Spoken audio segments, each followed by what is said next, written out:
Welcome back to the School of Soul, the social series. I'm ADELINE Atlas, and today we're getting into one of the most powerful shifts you can make in your brand, becoming the only option your audience wants. In any market, you have two choices. You can compete or you can dominate. Competing means you're constantly fighting for attention, pricing, and comparison. Dominating means you've positioned yourself so clearly, so powerfully, that your ideal client isn't weighing you against others. They only see you. Becoming the only option isn't about shouting louder.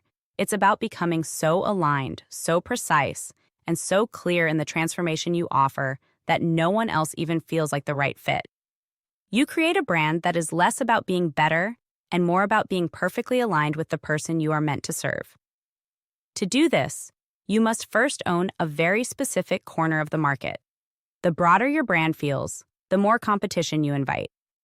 The more precise and specific you get about who you help, what you help them achieve, and how you deliver it, the fewer real competitors you actually have.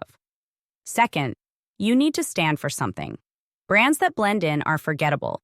Brands that take a stand on values, on methods, on standards, are magnetic. Your audience wants leadership, not neutrality. Make it clear what you believe in, what you reject, and what you promise.